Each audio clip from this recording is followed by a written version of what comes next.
কিভাবে শিক্ষক নিয়োগ দুর্নীতিটা পরিকল্পনা করা হয়েছিল। আপনারা ইতিমধ্যেই শুনেছেন যে তৃণমূল সরকারের আমলে এসএসসির প্রথম চেয়ারম্যান চিত্তরঞ্জন মণ্ডল তিনি এক সাক্ষাৎকারে বলেছেন যে তাকে মাননীয় মুখ্যমন্ত্রী এসএসসি চেয়ারম্যান পদে মনোনীত করেছিলেন এবং তারই অনুরোধে তিনি এসএসসি চেয়ারম্যান হয়েছিলেন এবং তিনি বলেছেন তার আগে তিনি তৃণমূলের শিক্ষা সেলের সভাপতি ছিলেন। অর্থাৎ প্রথম থেকেই মাননীয় মুখ্যমন্ত্রী চেয়েছিলেন শিক্ষক শিক্ষাকর্মী নিয়োগের পুরো রাশটা শাসক দলের নিয়ন্ত্রণে থাকুক এবং এই কথা বলতে কোনো দ্বিধা নেই।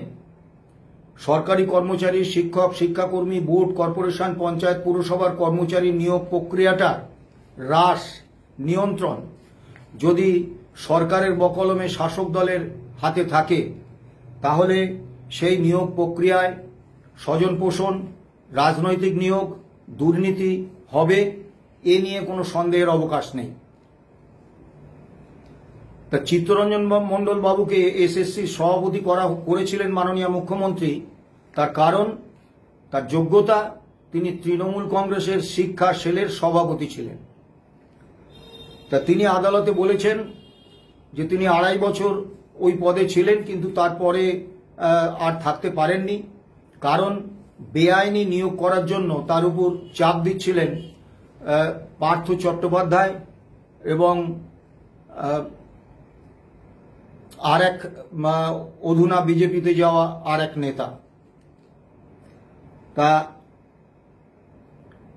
প্রথম শিক্ষামন্ত্রী রবীন্দ্রনাথ ভট্টাচার্য তিনি একাধিক সাক্ষাৎকারে বলেছেন যে এই চিত্তরঞ্জন বাবু তার কাছে একাধিক দিন এসেছিলেন এবং এসে বলেছিলেন যে সরকার বা শাসক দল শিক্ষক শিক্ষাকর্মী নিয়োগের মাধ্যমে টাকা তুলতে চাইছে, তিনি কি করবেন। তাতে রবীন্দ্রনাথ ভট্টাচার্য বলেছিলেন যে আমার এতে মত নেই এবং চিত্তরঞ্জন বাবুও বলেছিলেন আমার এতে মত নেই। কিন্তু দুর্ভাগ্য দুজনের কেউই তখন এই বিষয়টা প্রকাশ্যে আনেননি, তাহলে হয়তো দুর্নীতির চক্রটা এত বড় জায়গায় যেতে পারত না।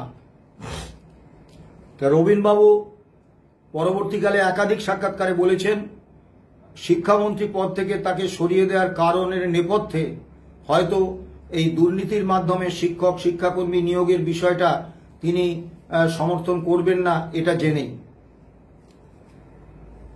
এবারে আসুন আমি কয়েকটি সংবাদপত্রের খবর তুলে ধরি।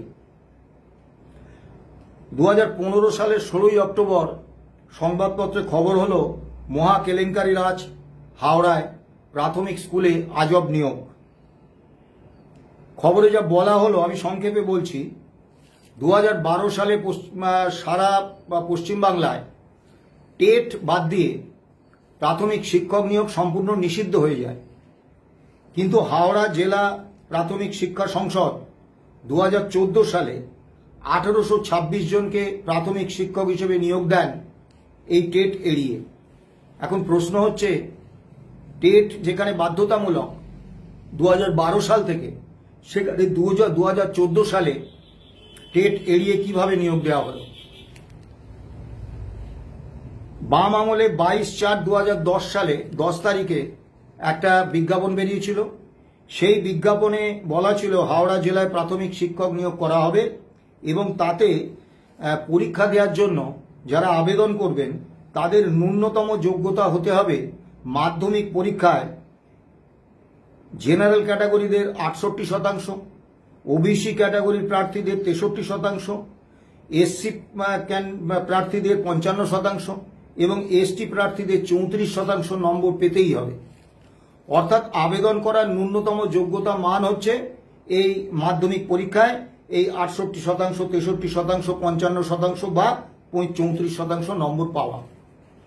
এখন দেখা গেল যে এই যে 1826 জন প্রাথমিক শিক্ষকের নিয়োগপত্র দিয়েছেন হাওড়া জেলা প্রাথমিক শিক্ষা সংসদ, এদের অধিকাংশেরই এই নম্বর নেই মাধ্যমিকে, এবং ক্ষেত্রবিশেষে তা 28% পর্যন্ত কম।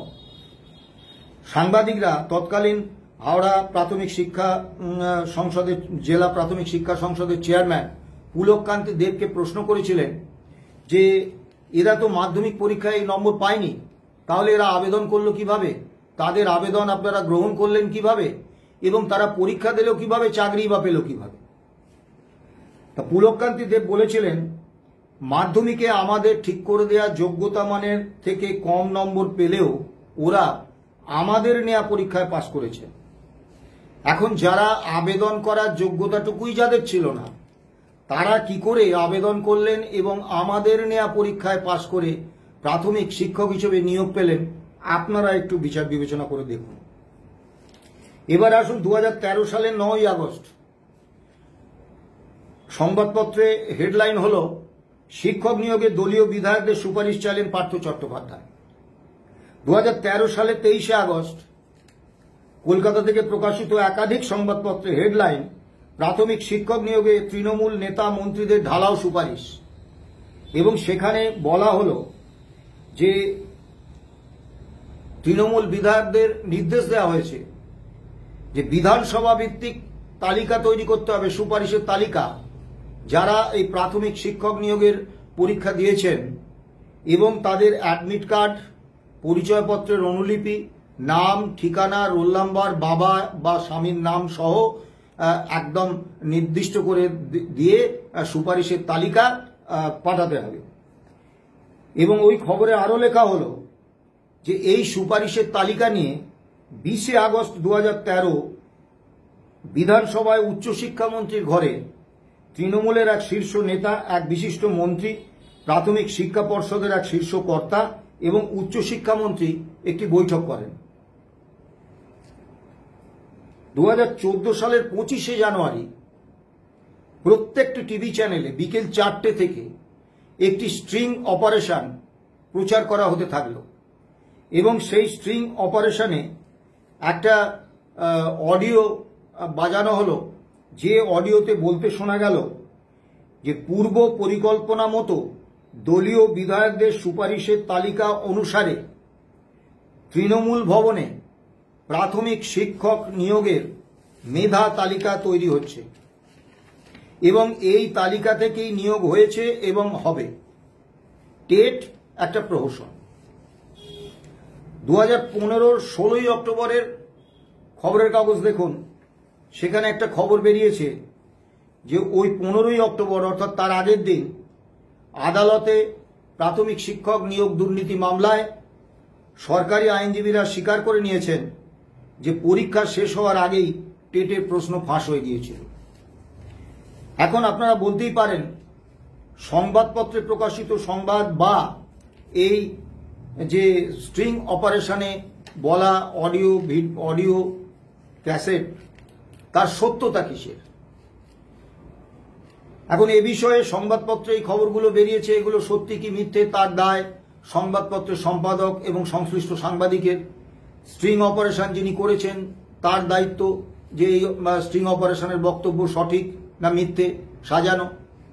কিন্তু একটা অদ্ভুত ব্যাপার, এই 2013 সাল থেকে নাগাড়ে এইসব খবর প্রকাশ হয়ে যেতে থাকলো, কিন্তু কি রাজ্য সরকার, কি প্রাথমিক শিক্ষা পর্ষদ, কি সংশ্লিষ্ট ব্যক্তিরা, কি সংশ্লিষ্ট মাননীয় মন্ত্রীরা, তারা কেউ কিন্তু প্রতিবাদ করলেন না এবং বললেন না যে এগুলো মিথ্যে খবর, এরম কোনো ঘটনা ঘটেনি।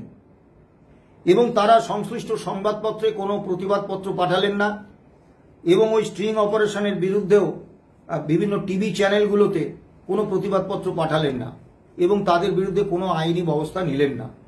একেবারে নিঃশব্দে এত বড় একটা কলঙ্কের দায় তারা কিন্তু নিজের কাঁধে নিয়ে নিলেন। তা কাজেই সংবাদপত্রে এবং এই স্ট্রিং অপারেশনে যা বলা হয়েছে সেগুলো যে সত্যি, এ ব্যাপারে সন্দেহের অবকাশ নেই। অর্থাৎ 2012 এবং 2014 যে টেটের নামে একটা প্রহসন হয়েছে এবং তৃণমূল ভবনে বিধায়কদের বিধানসভা ভিত্তিক তালিকার নিরিখে তথাকথিত মেধা তালিকা তৈরি হয়েছে এবং তা থেকে নিয়োগ হয়েছে, এ সম্পর্কে সন্দেহের অবকাশ খুব কম। 2012 টেট হয়েছিল 31শে মার্চ 2013, 2014 টেট হয়েছিল 11ই অক্টোবর 2015। তা 2012 টেটে 45 লক্ষ পরীক্ষার্থী তারা আবেদন করেছিলেন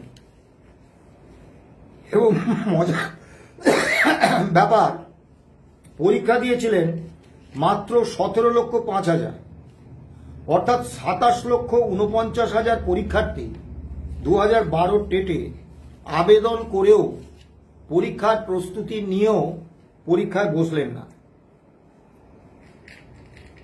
2014 টেটে আবেদনই করলেন 2012 থেকে 22 লক্ষ পরীক্ষার্থী কম, কারণ 2014 টেটে 23 লক্ষ পরীক্ষার্থী আবেদন করেছিলেন। এখন প্রশ্ন হচ্ছে যে সারা ভারতবর্ষে কোনো নিয়োগ প্রক্রিয়ায় পরীক্ষা প্রস্তুতি নিয়েও 27,49,000 পরীক্ষার্থী তারা পরীক্ষা দেননি, এমন কোনো তথ্য কিন্তু জানা নেই। তারা কেন পরীক্ষা দেননি? পরীক্ষা দেননি কারণ তখন সারা পশ্চিম বাংলায় এই বার্তা রটে গেছে যে ওই পরীক্ষা দিয়ে কিছু হবে না, নিয়োগটা হবে টাকার বিনিময়ে। যারা এজেন্ট ঘুরে বেড়াচ্ছে, টাকা তুলছে, তাদেরকে টাকা দিয়েই নিয়োগ হবে। তা কাজেই শুধু শুধু আর পরীক্ষায় বসে লাভ কি? এবং দেখবেন 2022-2023 যে টেট হয়েছে সেখানেও দেখবেন পরীক্ষার্থীর সংখ্যা কিন্তু ওই 45 লক্ষ 23 লক্ষ বাদ দিন 2-3 লক্ষে নেমে এসেছে। কেন? কারণ এই সরকার যে টেট নিচ্ছে বা শিক্ষক নিয়োগ করছে সেই নিয়োগ প্রক্রিয়া সম্পর্কে শিক্ষিত কর্মপ্রার্থী যুবক যুবতীদের মনে একটা গভীর অনাস্থা তৈরি হয়েছে এবং এই বিশ্বাস তৈরি হয়ে গেছে যে এ করে কি হবে, পরীক্ষা দিয়ে কি হবে, নিয়োগ তো ওই টাকা দিয়ে হবে, নিয়োগ তো সুপারিশের তালিকা অনুসারে হবে, তাহলে কেন কষ্ট করে পরীক্ষা দেব?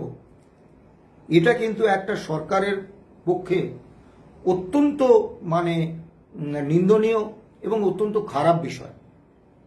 2012 টেটে 17,05,000 পরীক্ষা দিয়েছিলেন, সফল হয়েছিলেন, চাকরি পেয়েছিলেন 18,793 জন, মানে সাফল্যের হার 1.07%। 2014 টেটে 42,000 পরীক্ষার্থী সফল হয়েছিলেন, তারা চাকরি পেয়েছিলেন এবং সাফল্যের হার 1.82%। স্বাভাবিকভাবে আপনারা নিশ্চয়ই সহমত হবেন যে নিয়োগ পরীক্ষায় মাত্র 1.07% বা 1.82% সাফল্যের হার, সেখানে যারা সফল হচ্ছেন তাদের মেধা, তাদের যোগ্যতা এবং তাদের যে একাডেমিক ক্যারিয়ার সেটা একেবারে সোনায় বাঁধানো হবে। আমি অত্যন্ত দায়িত্ব নিয়ে বলছি যে এই যে 60,793 জন প্রাথমিক শিক্ষকের চাকরি পেয়েছেন এই দুটো টেটের মাধ্যমে, এদের অধিকাংশের, কারণ সেই সময় সংবাদপত্রে তাদের বিভিন্ন নম্বর উঠে আসছিল এবং যারা ব্যর্থ হয়েছেন তাদের নম্বর উঠে আসছিল। তাতে দেখা গেছে যে এই 60,793 জন সফল চাকরিপ্রাপক প্রাথমিক শিক্ষকের অধিকাংশের তারা ধারাবাহিকভাবে মাধ্যমিক, উচ্চ মাধ্যমিক, স্নাতক ইত্যাদি একাডেমিক পরীক্ষায় অত্যন্ত খারাপ ফল করেছেন, কিন্তু তাদের মেধার একেবারে অবিশ্বাস্য বিচ্ছুরণ ঘটে গেছে ওই নিয়োগ পরীক্ষার সময় এবং ইন্টারভিউয়ের সময়। এটা কতদূর সম্ভব আপনারা বিবেচনা করবেন এখন। এবং পরিস্থিতিটা এমন জায়গায় গেছে, বিশ্বজিৎ কুন্ডু বলে তৃণমূল কংগ্রেসের একজন এমএলএ, তিনি এখন দলবদল করেছেন। তা তিনি বারবার বলেছেন, আমি 65 জনকে প্রাথমিক শিক্ষকের চাকরি দিয়েছি এবং প্রাথমিক শিক্ষকের সমস্ত চাকরি বিধানসভা ভিত্তিক সুপারিশের তালিকা অনুসারে হয়েছে টাকার বিনিময়ে হয়েছে, স্বচ্ছ কোনো নিয়োগ হয়নি। এটা আমি বলছি না, বিশ্বজিৎ কুণ্ডু তৃণমূলের এমএলএ তিনি বলছেন, এবং তার এই বক্তব্যের ভিডিও আপনারা সমাজ মাধ্যমে কিন্তু পাবেন। ব্রাত্য বসু বর্তমান শিক্ষামন্ত্রী, তিনি বলছেন হ্যাঁ তৃণমূলের ছেলেরাই চাকরি পাবে, কিভাবে পাবে বলবো না। ব্রাত্য বসু পণ্ডিত মানুষ, নাট্যকার, তা তিনি নিশ্চয়ই জানেন যে সরকারি চাকরি, শিক্ষক শিক্ষাকর্মীর চাকরি, এগুলো কিন্তু কারোর ব্যক্তিগত জমিদারির চাকরি নয়। এইসব চাকরির জন্য একটা নির্দিষ্ট সরকারি নিয়োগ প্রক্রিয়া আছে, তার মাধ্যমে মেধা যোগ্যতা প্রমাণ করে তাদেরকে কিন্তু নিয়োগ পেতে হয়। তাহলে তৃণমূলের ছেলেরাই কিভাবে চাকরি পাবে? অর্থাৎ ব্রাত্য বসু শিক্ষামন্ত্রী হয়েও প্রকাশ্যে বলছেন যে তৃণমূলের আমলে সরকারি কর্মী নিয়োগ বা শিক্ষক শিক্ষাকর্মী নিয়োগ পরীক্ষায় তৃণমূলের ছেলেদেরই চাকরি দেওয়া হবে। তাহলে মন্ত্রী বলে দিচ্ছেন স্বচ্ছতার কোনো জায়গা নেই। এবারে আসুন, পূর্বতন বিচারপতি মাননীয় অভিজিৎ গঙ্গোপাধ্যায় 32,000 প্রাথমিক শিক্ষকের চাকরি বাতিলের নির্দেশ দিয়েছিলেন, যে নির্দেশ বর্তমানে কলকাতা হাইকোর্টের ডিভিশন বেঞ্চে বিচারাধীন। এখন সেই বিচারাধীন মামলায় কি হবে, এই 32,000 শিক্ষকের চাকরি থাকবে কিনা, এ ব্যাপারে কোনো মন্তব্য করা সমীচীন নয়, কারণ যেহেতু বিষয়টা বিচারাধীন। কিন্তু এই কথাটা বলার জন্য কোনো আদালতের অনুমতি লাগে না যে এই 60,793 জন প্রাথমিক শিক্ষক যে নিযুক্ত হয়েছেন তাদের গোটা নিয়োগ প্রক্রিয়াটা সম্পর্কে সন্দেহের যথেষ্ট অবকাশ আছে, এবং এই নিয়োগ প্রক্রিয়ায় যে দুর্নীতি হয়েছে এ ব্যাপারে বিতর্কের কোনো অবকাশ নেই। এবং দুর্নীতিটা কোনো ব্যক্তি করেছেন এমন নয়, দুর্নীতিটা কিন্তু প্রাতিষ্ঠানিক। সরকার সব জেনে বুঝে এই দুর্নীতি করতে দিয়েছে। যদি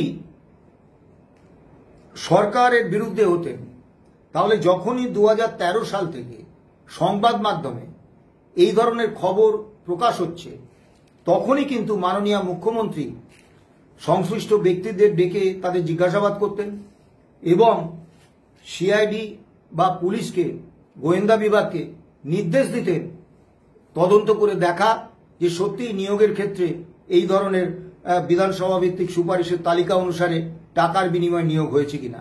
সেই কাজটা কিন্তু মাননীয় করেননি। গত কয়েকদিন আগে মহামান্য কলকাতা হাইকোর্টে একটি ট্রান্সফারের মামলায় একটা বিস্ময়কর বিষয় উঠে এসেছে যে 2011 সালে ডিস্ট্রিক্ট প্রাইমারি স্কুল কাউন্সিল তৈরি হয়েছিল এবং 4 বছর পরে তার পুনর্গঠনের প্রয়োজন ছিল, কিন্তু 2015 বা পরে সেই ডিপিএসসিগুলোর মেয়াদ শেষ হয়ে গেছে। তারপরে আজ পর্যন্ত সেই ডিপিএসসিগুলোর কোনো পুনর্গঠন হয়নি। অর্থাৎ সারা পশ্চিম বাংলায় সেই 2011 সালের একজন মনোনীত চেয়ারম্যান তিনি ডিপিএসসি হিসেবে কাজ চালাচ্ছেন, যেটা সম্পূর্ণ অবৈধ এবং আইন বিরুদ্ধ। আমি জানি না এই 63,793 জন যে প্রাথমিক শিক্ষকের চাকরি পেয়েছেন তাদের নিয়োগপত্র তো দিয়েছে এই ডিপিএসসি, তা সেই ডিপিএসসি যদি অবৈধ হয় তাহলে এদের নিয়োগটাও তো অবৈধ। এখন মুশকিল হচ্ছে যে এই 60,793 জন প্রাথমিক শিক্ষকের মধ্যে নিশ্চয়ই এমন অনেক প্রাথমিক শিক্ষক আছেন যারা বিধানসভা ভিত্তিক সুপারিশের তালিকা অনুসারে নয়, 10, 15, 20 লক্ষ টাকা ঘুষ দিয়ে নয়, তারা প্রাথমিক শিক্ষকের চাকরিটা পেয়েছেন তাদের নিজেদের যোগ্যতায়। কিন্তু রাজ্য সরকারের এই ভূমিকায় যে বিষয়টা ঘটছে তাতে দেখা যাচ্ছে যে অভিভাবক, সাধারণ মানুষ সবাই এই 60,793 জন প্রাথমিক শিক্ষককেই কাঠগড়ায় তুলে দিচ্ছেন যে এরা বোধহয় সবাই ঘুষ দিয়েই চাকরি পেয়েছে, দুর্নীতির মাধ্যমে চাকরি পেয়েছে। ফলে যারা মেধা যোগ্যতার ভিত্তিতে এই চাকরিটা পেয়েছেন, শুধু রাজ্য সরকারের দুর্নীতির জন্য তাদের কপালে একটা কলঙ্কের তিলক লেগে যাচ্ছে। এবং দ্বিতীয় যে বিষয়টা, এই 60,793 জন প্রাথমিক শিক্ষক কিন্তু চাকরি করছেন একটা চূড়ান্ত অনিশ্চয়তা মাথায় নিয়ে। কারণ আদালতে মামলা বিচারাধীন, আদালতের রায় কি হবে জানা যাচ্ছে না। ইতিমধ্যেই এসএলএসটির মাধ্যমে নিযুক্ত 25,753 জন শিক্ষক শিক্ষাকর্মীর পুরো প্যানেল বাতিল হয়ে গেছে।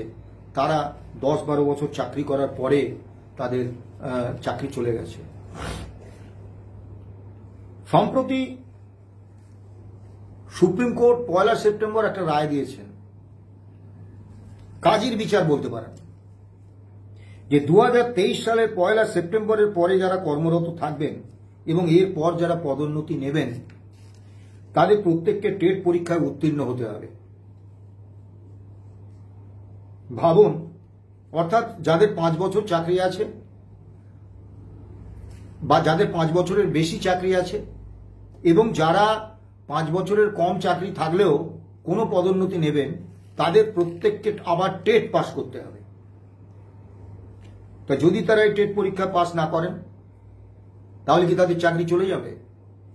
যদি টেট পরীক্ষায় পাস করতে না পারেন, অযোগ্য বিবেচিত হন, তাহলে এই অযোগ্য শিক্ষকদের দিয়ে, তথাকথিত অযোগ্য শিক্ষকদের দিয়ে যে ছাত্রছাত্রীদের পাঠদানের পঠন পাঠনের কাজ হলো, তার দায়টা কে নেবেন? Supreme court.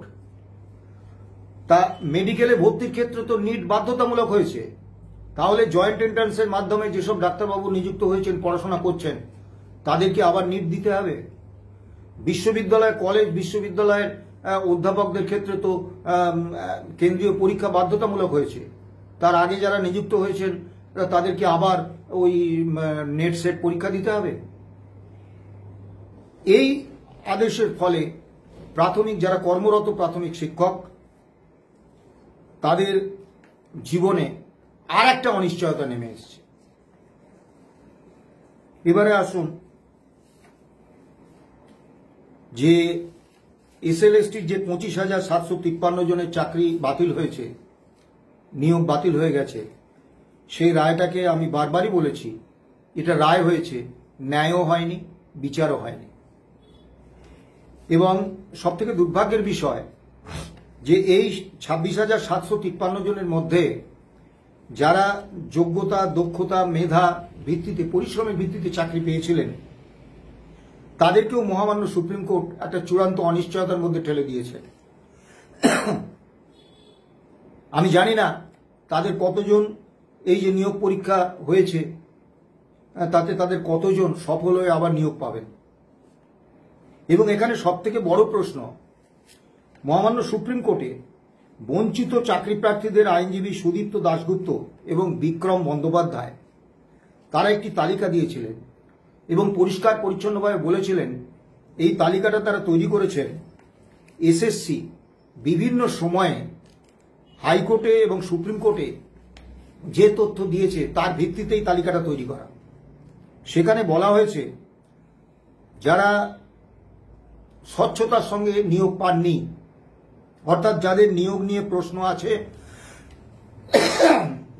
দুর্নীতির বিষয় আছে, নবম দশমের শিক্ষক 2,902 জন, একাদশ দ্বাদশের শিক্ষক 1,055 জন, গ্রুপ সি শিক্ষাকর্মী 2,408 জন, গ্রুপ ডি শিক্ষাকর্মী 4,385 জন, মোট বেআইনি নিয়োগ 10,750।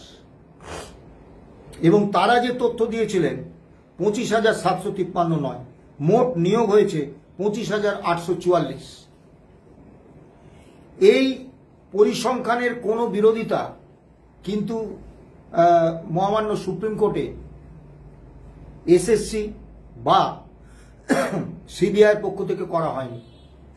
ফলে ধরে নেওয়াই যায় এই পরিসংখ্যানটার মধ্যে সত্যতা আছে। এই এসএসসি মাত্র 1406 জনের তালিকা প্রকাশ করেছেন, তারাই দাগি। অথচ পরিসংখ্যান রয়েছে যে 10,750 জন দাগি। তাহলে বাকি দাগিরা কি গায়ের জামা সাদা করে ফেললেন? দীর্ঘ বক্তব্য রাখবো না, আপনাদের ধৈর্যচ্যুতি হবে। শুধু একটা কথা বলি, অনেকেই আমাকে প্রশ্ন করেন যে মাননীয় মুখ্যমন্ত্রী কি এই নিয়োগ দুর্নীতির জন্য দায়ী? নৈতিকভাবে তিনি অবশ্যই দায়ী এবং ব্যক্তিগতভাবেও দায়ী। যদি বলবেন কেন, তিনি পুলিশ মন্ত্রী, তিনি মুখ্যমন্ত্রী, তিনি দীর্ঘ 2013 সাল থেকেই তিনি জেনে এসেছেন যে শিক্ষক শিক্ষাকর্মী নিয়োগ নিয়ে দুর্নীতি হচ্ছে, তার হাতে পুলিশ, তার হাতে সিআইডি। তিনি ইচ্ছা করলেই এই দুর্নীতির তদন্তের ভার তাদের উপর দিতে পারতেন এবং দুর্নীতি হলে দুর্নীতিগ্রস্তদের সাজা দিয়ে যারা স্বচ্ছভাবে নিয়োগ পেয়েছে তাদেরকে নিয়োগ দিতে পারতেন। দ্বিতীয় বিষয়টা, কলকাতা হাইকোর্ট এবং সুপ্রিম কোর্ট বারবার বলেছে যে কারা ইল্লিগালি চাকরি পেয়েছে। আমি আদালতের বাক্যটাই তুলে ধরছি। State government has accepted that there are widespread illegalities in the selection process and that the number of persons who received appointments illegally could not be determined with exactitude. অর্থাৎ সঠিকভাবে আদালতগ্রাহ্যভাবে কারা বেআইনিভাবে চাকরি পেয়েছে এবং কারা আইনিভাবে চাকরি পেয়েছে, এই সেগ্রিগেশনটা রাজ্য সরকার করে দেননি বলে কলকাতা হাইকোর্ট এবং সুপ্রিম কোর্ট তাদের চাকরি বাতিল করতে বাধ্য হয়েছে। দ্বিতীয় একটি বিষয় আমি আসব, সেটা হচ্ছে মহামান্য কলকাতা হাইকোর্টে গত 25শে মে 2022 যে রায় হয়েছিল, ওই 6,861টা সুপার নিউমারারি পোস্ট তৈরির যে সিদ্ধান্ত মমতা বন্দ্যোপাধ্যায়ের নেতৃত্বে মন্ত্রিসভা নিয়েছিলেন, সেই সিদ্ধান্তের প্রসঙ্গে 265 নম্বর অনুচ্ছেদে they had resolved to create supernumerary posts to accommodate the illegal appointees. In other words, state has resolved to expend taxpayers' money to accord sanction and employment secured dishonestly. অর্থাৎ আপনারা ভাবুন, মহামান্য কলকাতা হাইকোর্ট বলছে যারা অসততার সঙ্গে দুর্নীতির মাধ্যমে চাকরি পেয়েছেন, যেগুলো ইল্লিগাল অ্যাপয়েন্টমেন্ট, সেই অ্যাপয়েন্টমেন্টগুলোকে বৈধতা দিতে, অর্থাৎ তাদের নিশ্চয়তা দিতে মাননীয় মুখ্যমন্ত্রীর নেতৃত্বে মন্ত্রিসভা 6,861টা সুপার নিউমারারি পোস্ট তৈরির সিদ্ধান্ত নিয়েছিলেন। এখানে আমার বিনীত প্রশ্ন, এবং হাইকোর্ট নির্দেশ দিয়েছিলেন যে এই সুপার নিউমারারি পোস্ট তৈরির জন্য যারা দায়ী তাদের প্রত্যেকের বিরুদ্ধে সিবিআই তদন্ত করবে, প্রয়োজনে কাস্টডিতে নিয়ে। মহামান্য সুপ্রিম কোর্ট এই নির্দেশ রদ করে দিয়েছেন। তা মহামান্য সুপ্রিম কোর্ট কি মনে করছেন হাইকোর্টের এই বক্তব্য এটা ভুল? তাহলে যে রাজ্য সরকার, যে মন্ত্রিসভা, তারা ইল্লিগাল অ্যাপয়েন্টমেন্ট, দুর্নীতির মাধ্যমে প্রাপ্ত নিয়োগকে বৈধতা দিতে সুপার নিউমারারি পোস্টের তৈরির সিদ্ধান্ত নিলেন মন্ত্রিসভায়, তাদের বিরুদ্ধে কোনো তদন্ত হলো না, কোনো শাস্তি হলো না। এবং এখনো পর্যন্ত আমি জানি না প্রাথমিকের এই 32,000 চাকরিজীবী তাদের ভবিষ্যৎ কি, কিন্তু এখনো পর্যন্ত আমরা যা দেখেছি, মহামান্য আদালতের নির্দেশে যারা যোগ্য চাকরি প্রার্থী যারা পেয়েছেন তাদের চাকরি গেছে, কিন্তু যারা এই অপরাধটা করেছেন তাদের কারোর বিরুদ্ধে কোনো শাস্তি হয়নি।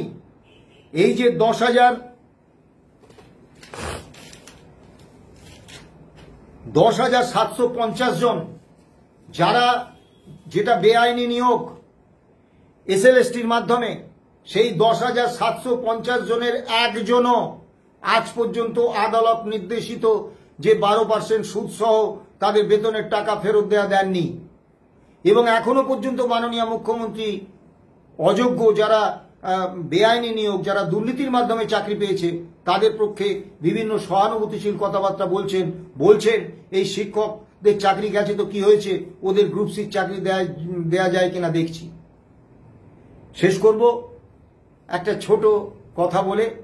আপনারা কিছুদিন আগে একটা অ্যাডভার্টাইজমেন্ট দেখতেন, 7 তলা মল, সব তলাতেই শাড়ি, মা বোনেরা ছুটতেন, প্রচুর শাড়ি দেখতে পাবো এবং প্রচুর শাড়ির মধ্যে থেকে বেছে কিনতে পারবো।